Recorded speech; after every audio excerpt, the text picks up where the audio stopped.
My guest is Chris Koras. He is the CEO of REP1 Baseball. They've been busy. Closed a record-breaking deal for Rafael Devers with the Boston Red Sox, and REP1 has 22 clients representing 8 different countries in the ongoing World Baseball Classic. Over his 3-year tenure as CEO, Chris has overseen growth of the firm from approximately 50 clients to over 250 clients while growing revenue 4 times over this time frame. Chris, thanks for joining me on Sports Business Radio. How are you? I'm great. Thank you for having me. How you doing? I'm doing well. I'm excited to talk some baseball with you. And let's start with your path to CEO. How did you get interested in sports? How did you get interested in, working for an agency? Our listeners always like to hear the path that our guests have taken. Yeah. So I think the path was probably set out for me very early on, in that I am a sports junkie. If it's not baseball, it's hockey. If it's not hockey, it's football, and on and on. I was laughing earlier about my home and the different pieces of memorabilia that we have from a sports perspective. Everything from Formula One to the jerseys of some of the players that I get to represent and work with on a daily basis. I'm just a sports guy through and through. So I played hockey early on growing up in Canada. That's, it's a rite of passage. It's what you do. And took that all the way through college. And then after college, I was obviously faced with a crossroads. Do I go and try my hand at something semi-professionally, work my way through Europe or the minors? Is that really the best path for me? Or is it to take, what I've been really kind of gifted with, which is, was the off ice and outside the lines type stuff and go to law school.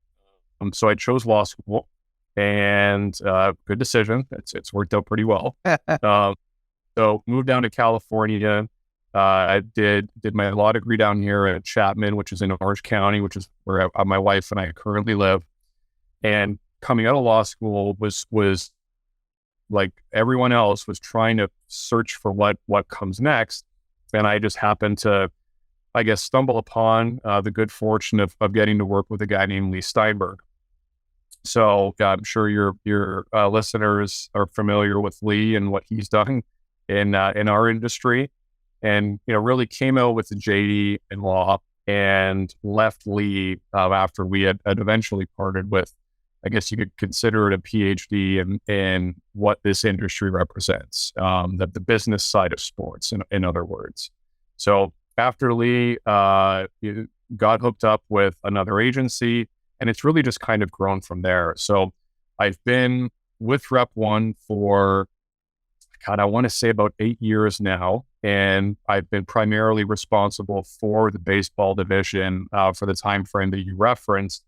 And we've just had, a lot of good luck and a lot of hard work and good fortune, and things just recently fall our way. But it's really been a remarkably challenging journey to get here. It's not been easy. This industry is hyper competitive. The barrier to entry in terms of getting in is not necessarily very high. There's a lot of people that can get into the industry very quickly and find some relative success, albeit not sustained success. And that's what we focused on, is how do we grow a sustainable practice that continues to abide by the values that we've established the practice with, and how do we continue to progress and innovate the way that we represent our players, keeping on track in terms of the growth that we want to achieve as a business. So I guess that brings me to today, and really the Rafael Devers deal being the pinnacle of the success our group has had. Certainly a moment that I'm particularly proud of, not just because of the size of the deal and getting to work with a player as gifted as Rafael. Extremely proud for him, extremely excited for him. But the way the deal came together on our side was really such an amazing team effort, and led by Raf's agent, Nelson Montes de Oca, a gentleman internally here by the name of Scott Nelson. Both of those guys have been with us pretty much since the beginning. So for the three of us as a team to get to take that deal, that historic deal, across the finish line together was really the cherry on top. It made it extra special. I want to get to that deal in a minute. Great background. I love how you say PhD from Lee. Lee's been on this show, just a legend in the industry. I think one of the negative things about the movie Jerry Maguire is a lot of people saw that movie and they're like, hey, I'm going to become a sports agent. Like, it's super easy. And like you said, it's not easy. So before we get to the Rafael Devers contract, walk me through the process of recruiting clients, because baseball, much like soccer, is an international sport, and you have a client roster of international players. You're finding people playing stickball in the streets in Panama. I mean, you've got to scour the planet to find some of the best talent. It's a little different than like the NFL and the NBA. How do you find your clients? It's a great question. So we have two practices. We have our North American practice, which is currently led by Nate Heisler, and he and his team have done a great job recruiting domestically. And then we have our Latin practice, which, as you pointed out, is just remarkably different in terms of the recruitment process. I will tell you the first thing, I think it was probably the first thing I did when I took on this post, was I flew to the Dominican. I understood the business. Of course, I understood what we were trying to achieve. And we churted out this plan to build what we felt was the right type of practice, again, in a sustainable way. But unless I was able to really get my hands dirty and understand on the ground what that meant on a day-to-day basis, right? The plan really didn't mean anything. So I flew there and worked with our partner, and I went to every corner of the Dominican Republic. I met with trainers, I met with bankers, I met with academies. I mean, you name it. I wanted to understand every single detail of what Latin American baseball entailed. I wanted to understand the culture. I wanted to understand where the players came from, what they ate, how they slept. I mean, you name it. I wanted to understand it. And that, for me, was probably the best thing I ever did in terms of the growth of our practice. It was fundamentally taking a step back and taking as deep a dive into a really nuanced and unique culture as I could, so that I could, on a day-to-day basis, assist our recruiters, our agents, our servicing staff, our marketing staff in their own individual pursuits. And that, from a collective standpoint of really just wanting to provide the highest quality service. So from a recruiting standpoint, we took a look at academies in the Dominican Republic and in Venezuela. Those are two really important markets for our practice specifically, and wanted to understand what was not being done that could be done better. So essentially, what kind of resources could we assist with down there to improve the training, the lives, et cetera, of all these players that were coming from these academies. So in terms of what that looks like, we've developed really, really strong relationships with the individuals who are at the forefront of actually producing these unbelievable talents. I don't know if you've watched any of the WBC, but it's on full display. As good as Team USA looks on paper, they weren't very good last night. But as good as they look on paper, and as good as Japan has performed, you just take a look over on the other side with the Dominican, Venezuela, and to a certain extent, I think Puerto Rico as well. These places are unbelievable at producing baseball players. So, we have these great relationships, and then it moves its way up. We have great agents, we have great recruiters, and we all, as a group, have a singular focus in our pursuit. And again, that's representing baseball players to the highest and best of our ability and servicing their particular needs. So we've developed a comprehensive and team-oriented approach to providing that. And it allows our recruiters who are on the ground day to day to really do a great job. But again, just circling all the way back, unless I got down there, unless I understood the culture, unless I really guess, got it, I wouldn't be able to continue to support them, who then support our clients. How much of recruiting in the Dominican and Venezuela is people there coming to you and saying, I've got an outstanding baseball player, could be a client of yours, versus you, like you said, going there, having those relationships with the academies and saying, we've noticed this player is outstanding, like we're interested in signing this player?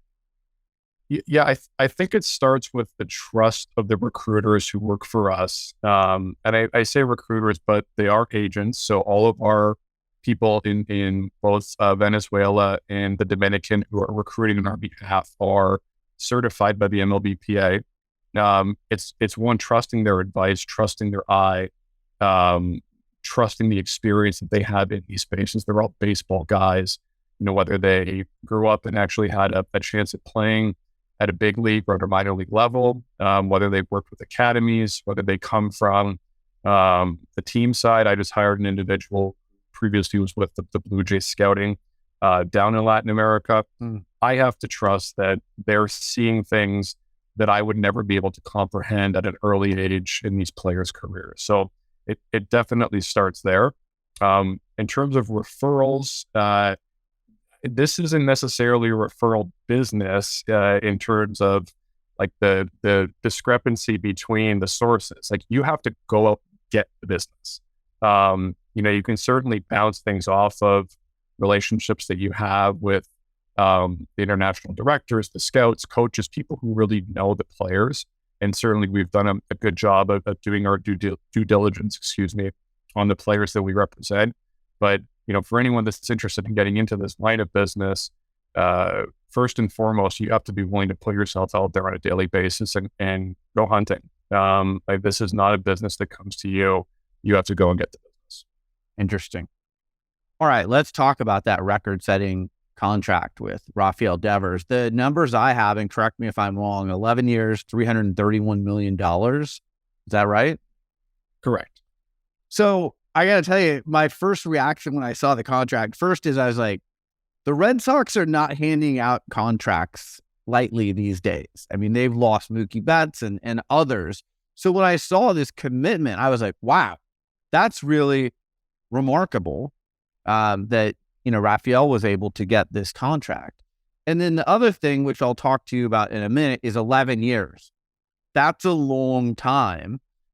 Great stability for the player, but the market's going to change a lot over the next 11 years. So let's start with, how did this all come together? How did you get the Red Sox to make this kind of a commitment to a player when the last couple of years, that hasn't really been their MO? Yeah. Well, I think it starts on our side with the concept that I laid out earlier, which is this teamwork. A lot of the discussions were led by Raf's lead agent, Nelson Montes de Oca, as I expressed. But we take a very team-oriented approach to all of our negotiations. So our analytics people get involved. I'm heavily involved in the discussions. One of our lead agents, Peter Greenberg, who's been doing this for a very long time. I shouldn't emphasize very. I think he'd be upset with me. But no, we take a very team-oriented approach to our negotiations, and what we try to do early on in a player's career is really educate them on what is coming next. What does the market look like today? What do we anticipate that it could potentially look like tomorrow based on factors such as a new CBA negotiation, similarly situated players who would be coming up for contract prior to their free agency, to our clients' free agency years, how the arbitration process is shifting, et cetera, et cetera. So education, first and foremost, is an absolute cornerstone of the process. And that allows the client to feel at ease with the progression of his play and how that transfers to the business side of baseball. And that's where we come into play.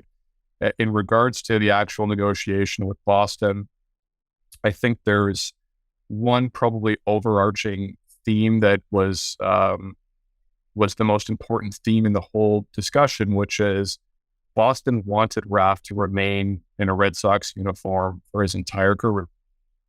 And Raf felt the same way.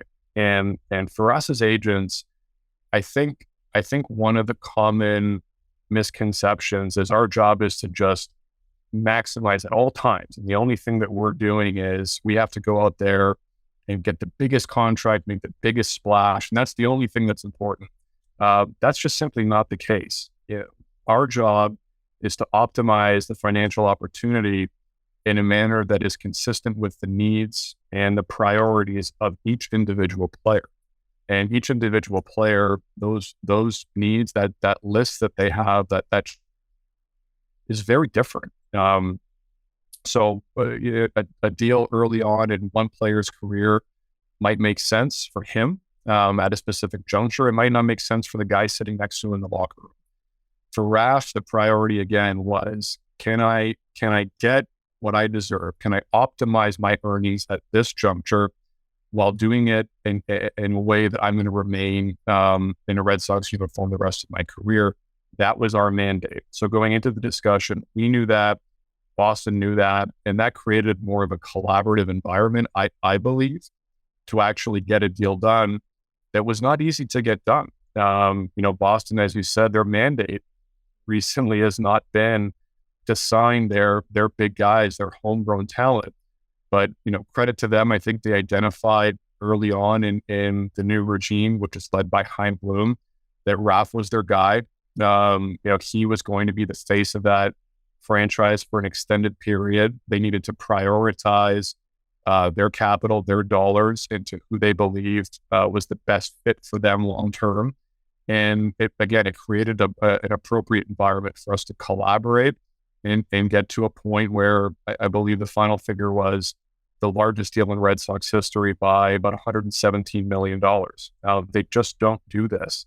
And I think Raf feels very fortunate that they've kind of selected him to be that one. And we certainly feel very fortunate that, we've put Raf in a position where he's created generational wealth. He's maximized the opportunity of his value as a baseball player. And certainly, years from now, he could be looking up at Fenway Park with his jersey and the Raptors. And for some guys, that's a priority. So it's been pretty cool. I appreciate you walking me through that. Congratulations on that record-setting contract. I am going to debate with you for a minute. Sure. So my listeners on this show know my stance on this. And my stance is I don't believe in anything over a 5-year contract. I don't care if you're MLS signing a deal with Apple. I don't care if you're Rafael Devers, Aaron Judge, whoever it may be. The reason is the market changes a lot, right? If you look at the market in year 1 versus year 11, sports usually, it gets more expensive as you go along, whether it's rights fees for TV and media or just player salaries. I understand the guarantee of 11 years and $331 million. I mean, look, if someone offered me that deal, I'm signing it tomorrow. But the elite athletes, I look at what LeBron James has done, for example, with short contracts to always be able to change with the market and the times. Explain to me, this was like the number one thing I wanted to ask you when I knew I was having you on. The value of the long-term contract versus short-term and being able to change with this times. I saw Corbin Carroll decide an 8-year deal with the Arizona Diamondbacks. And, I know him a little bit. And I was like, congratulations to him. But again, I'm not signing anything over 5 years because I want to be able to go back to the table and renegotiate based on current market value.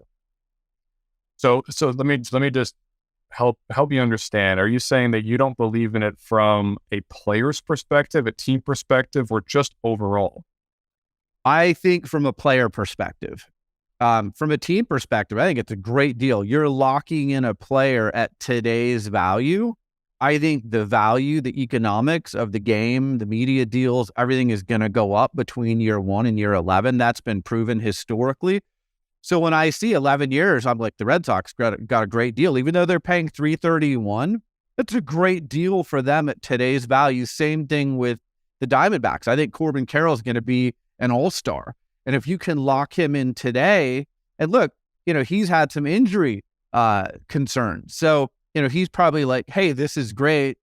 I'm getting the guaranteed money. I'm going to take it while I have this value. So I see what the downside is, but I think from the player perspective, the market can change so much between year 1 and year 11. You're taking a risk. Sure. Yeah, I think I'll start with what I said previous, which is these deals are not a one size fits all. And that's really important to touch upon is, although we might advise against a certain deal at a specific time, the client at the end of the day needs to make a decision that he feels in his heart is best for him.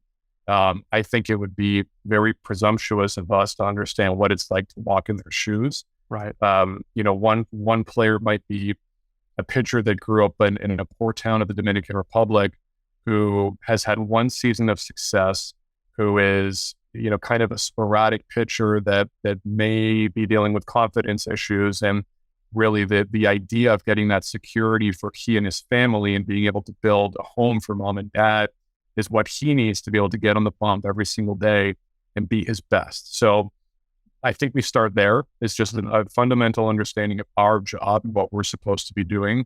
That's advise and guide and educate and put the player in a position to succeed.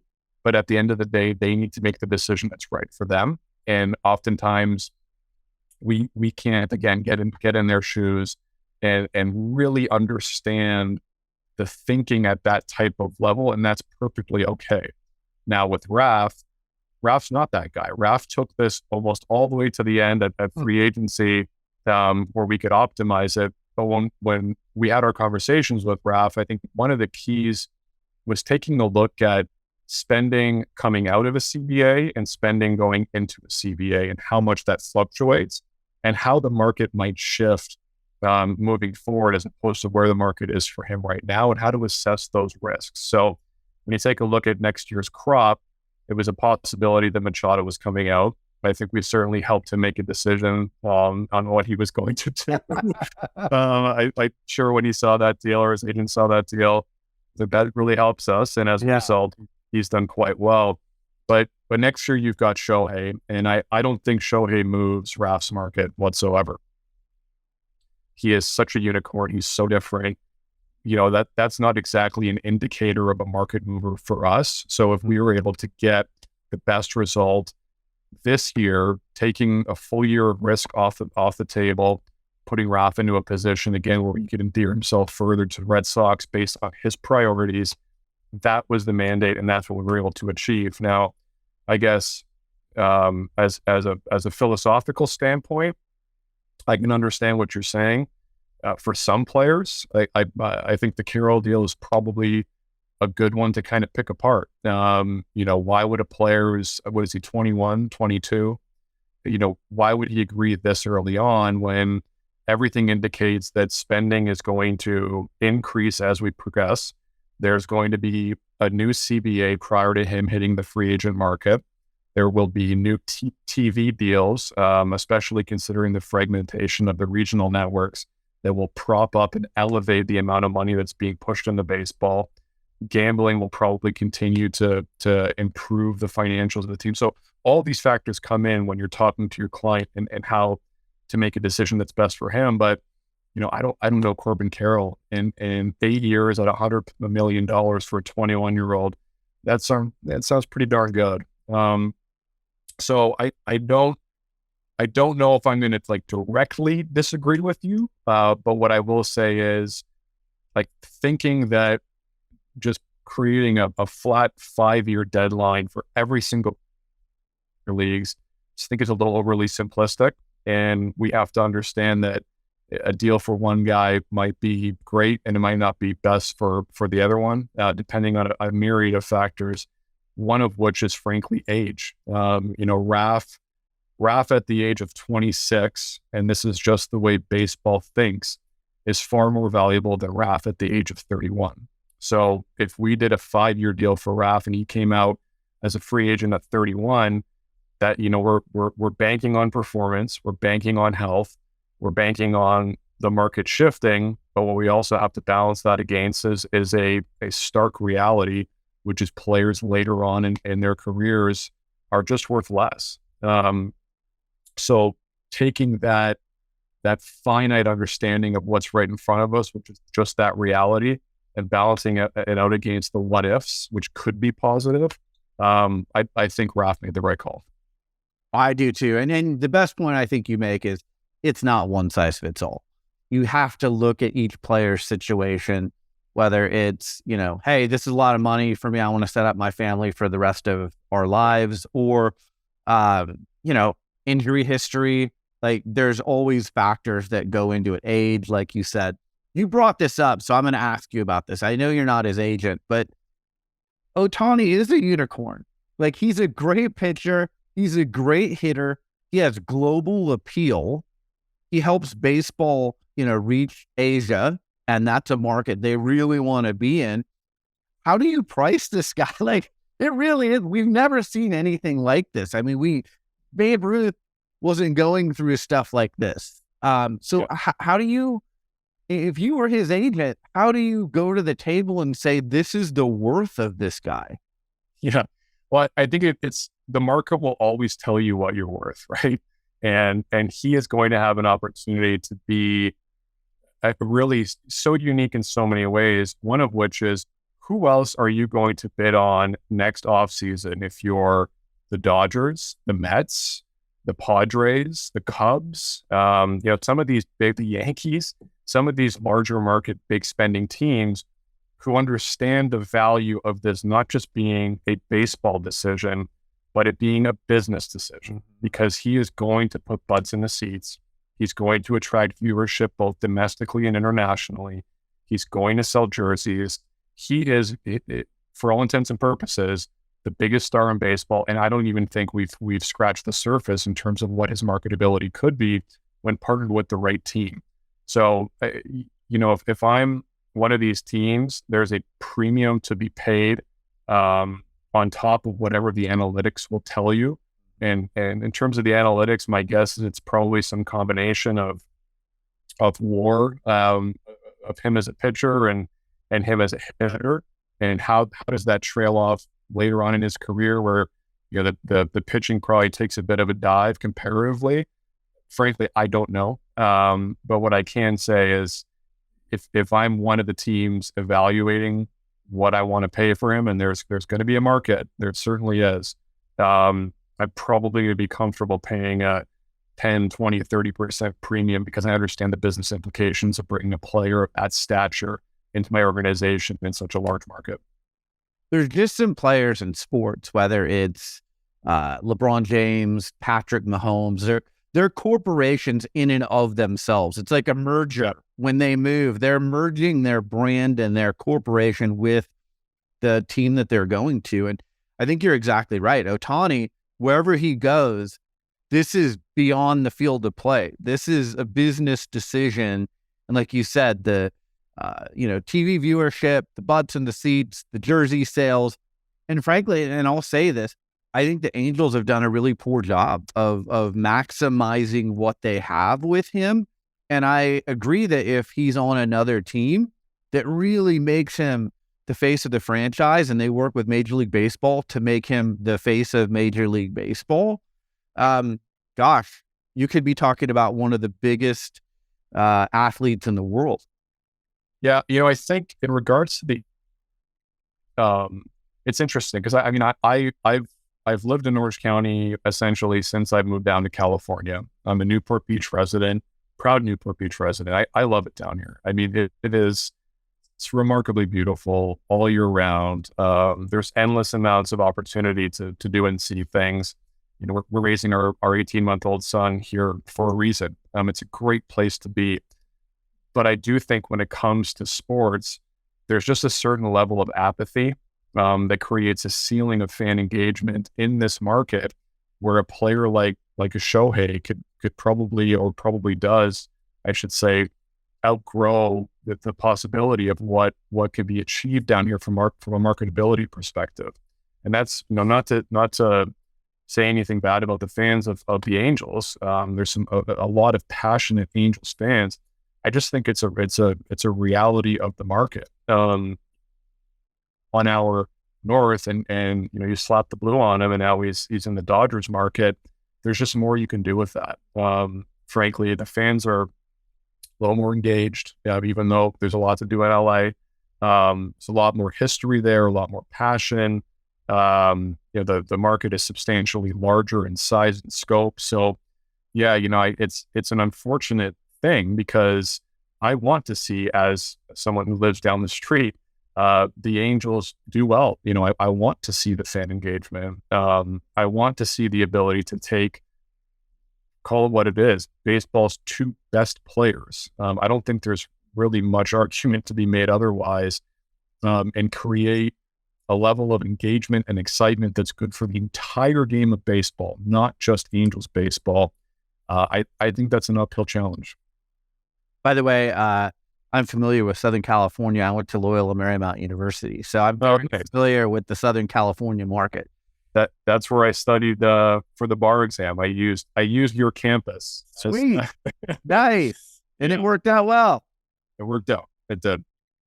Baseball, I think, again, doesn't do the best job when it comes to promoting and marketing its players. I look at the NBA, which is where I come from. I used to work for the Portland Trailblazers. The 10th guy on the bench, he's active on social media. What he's got going on. I don't feel like I really know that much about Mike Trout, Mookie Betts, and some of the best players in baseball. What can Major League Baseball, what can agents like yourself do to humanize the players so that we as fans know them personally a little bit better than we do? Well, it's an interesting question in terms of the timing of the question, because we're right in the middle of the World Baseball Classic. Right.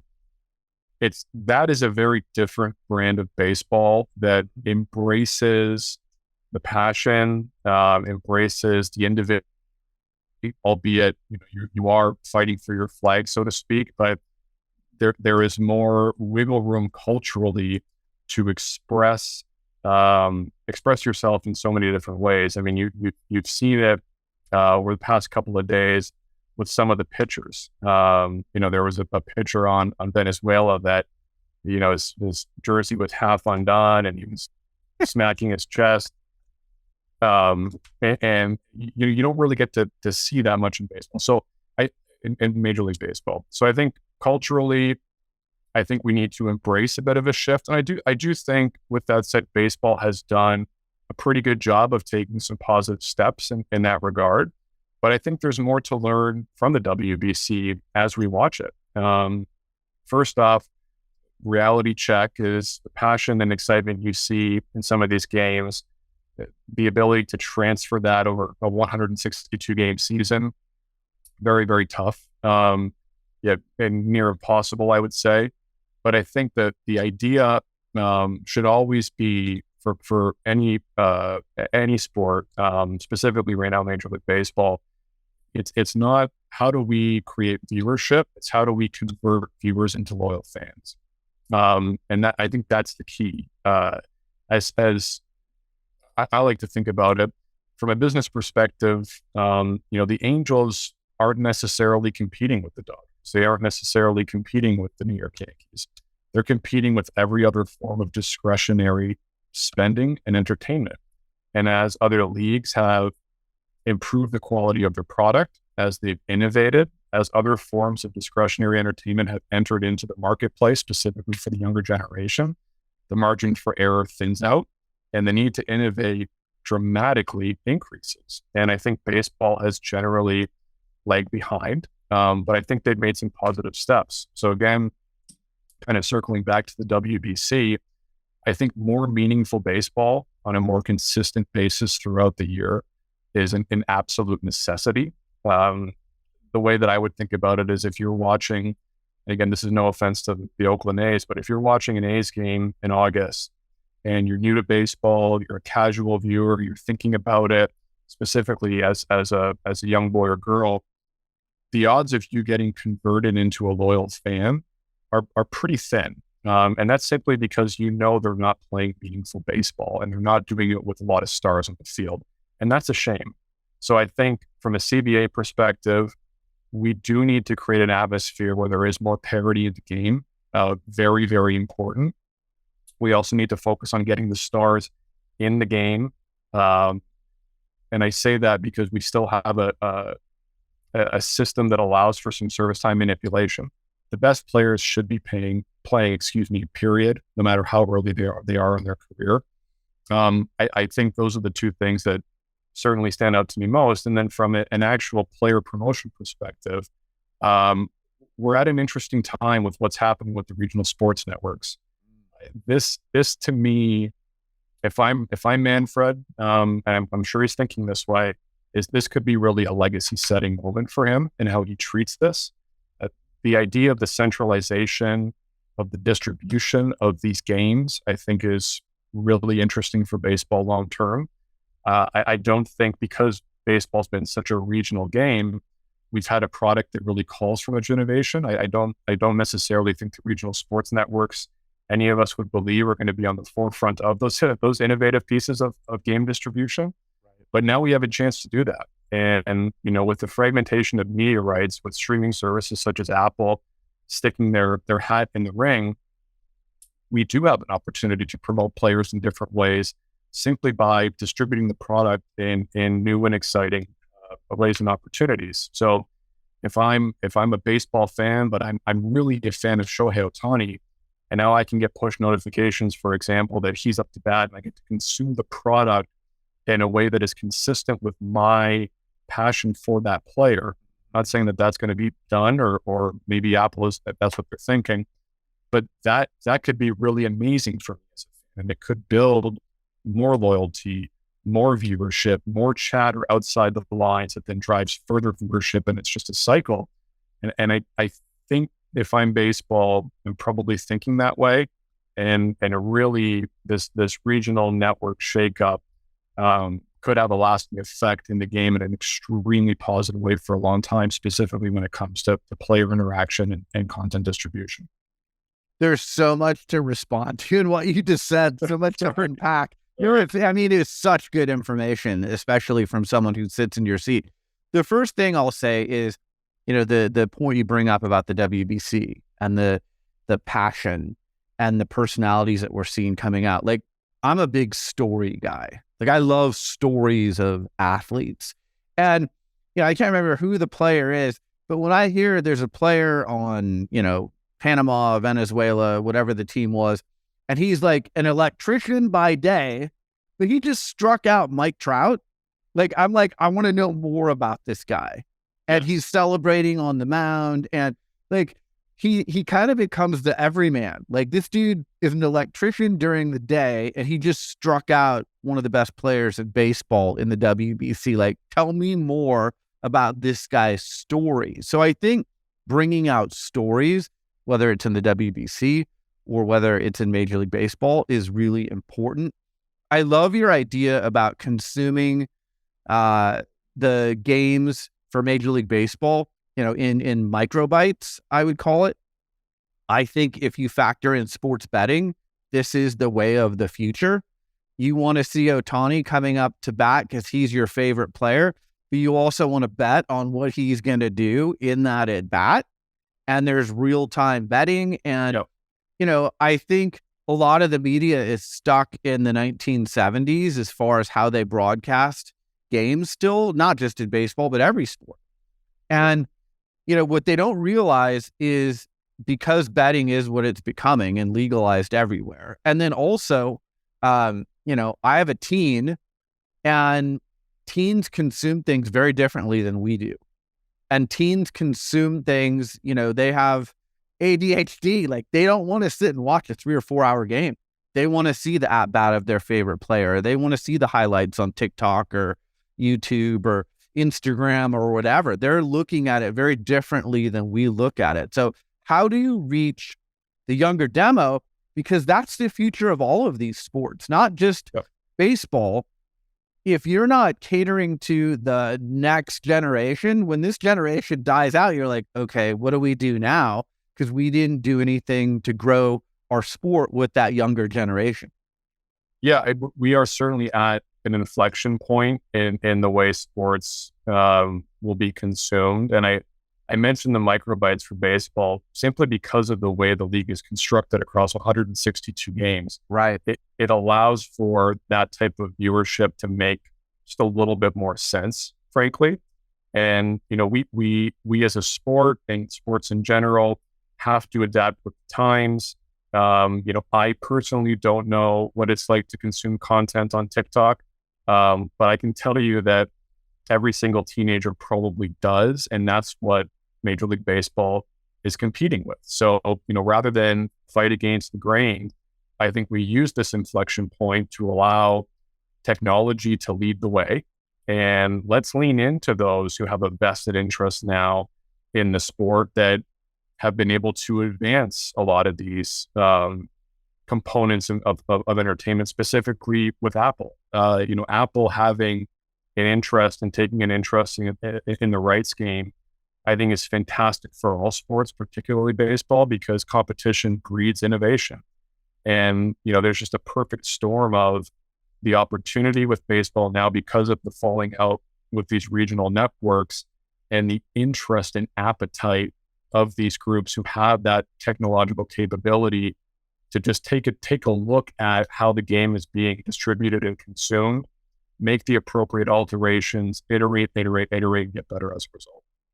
Yeah, I mean, I look at what Apple's done with MLS, and now fans around the world can consume Major League Soccer, right? You could be anywhere in the world, you subscribe to the games on Apple. It's much like, I used to be on radio, and you had to be tuning into that radio station or network at a certain time to be able to hear a conversation like this one. Well, now as a podcast, anyone in the world can listen to this. And I hear from people all over the world, and they can listen on whatever, time frame they want to listen. So it opens up the boundaries of, where people can consume the content. And I really think we're moving in that direction with, you want people to be able to consume your content on demand anywhere in the world. And you don't want it to just be, someone who lives in Orange County or someone who lives in New York or someone who lives in Chicago. You want it to be anywhere in the world. That's how you grow your game globally too. Yeah. And again, I think the key is, how do you convert viewership into loyalty? Mm-hmm. How do you create fans of the game, not just viewers of it? And the answer to that is very different across generations. And I certainly don't have the key to unlock the box of that next generation of viewership. But what I do know is we have to be aligned with the way that they enjoy consuming the product. We have to be aligned with technology. And you're absolutely right. What Major League Baseball should want more than anything is a fan in Nicaragua, a fan in Greece, a fan in simply just Milwaukee, being able to get push notifications on their phone that Shohei Ohtani is up to bat. And I get to develop further loyalty to the game as a consumer of that specific part of baseball. Yeah, it's great. All right. I could talk to you for hours, but I know you have other things to do. My last question for you, do you still have your dog, Harrison Ford? I do. This is the second time it's come up today. He's the best. He's a 130-pound Rottweiler. And as you can imagine, that stature intimidates a lot of people. But he is as needy and soft a dog as you could ever imagine. And he and my 18-month-old son, watching them run around together throughout the house, and my son laughing hysterically because we call him Harry for short, is looking at his face and just seeing that, it's pretty special. But my wife and I absolutely love it. He's become such a big part of our family. We love him to bits. So you must be watching Shrinking on Apple TV. Please tell me you are. It's such a good show. And Harrison Ford, who doesn't do TV, is brilliant in the show. Okay. I'm going to have to take your word for it and tune in. I have not been watching it. There's only so much time in the day. Yeah. I can tell you like that. you know, as a parent, raising a little one and balancing that out with the rest of life is remarkably challenging. So our TV time right now is about this. I'd like to make it this, and maybe when we expand that, I'll want shrinking, but it's very minimal right now, especially with baseball starting to make its way. I've got to allocate my time there. Yeah. Well, and then Harrison Ford is in Indiana Jones this summer too. So like this is a big year for Harrison Ford. So your dog is aptly named. Yeah, it's a different kind of it's a CGI version of him, is it not? Yeah. I mean, I think there's current day Harrison in part of it, but yeah, it's mostly CGI. It's amazing what they can do. I mean, we've talked about technology in this conversation today. It's amazing what they can do in movies. I wish someone could CGI me with a little more hair and younger Brian Berger. That would be nice. Yeah, it'd be nice to get rid of these bags under my eyes with CGI as well. That'd be very helpful. But if you have any opportunity to create the introduction between the two Harrisons at any point, trust me, I will be a welcome taker. Okay. Yeah. I wish I knew the real Harrison Ford, but if there is the opportunity, I will let him know that there's a very famous dog named after him. I love that he's come up multiple times today. He's just completely clueless to that. But yeah, we love the guy. I love the name. I think it's hilarious. We have another dog that was in Toronto. He's recently moved down, named Chewbacca. So as you can tell, Chewbacca and Harrison Ford were movie buffs. I grew up loving Star Wars, so kind of a geek and a bit of a nerdy thing that we've done, but I think it's great. Chris Koras, the CEO of REP1 Baseball. Thank you so much for joining me on Sports Business Radio. This was just a fantastic, insightful conversation. I appreciate it. Absolutely, Brian. Anytime. Thanks so much.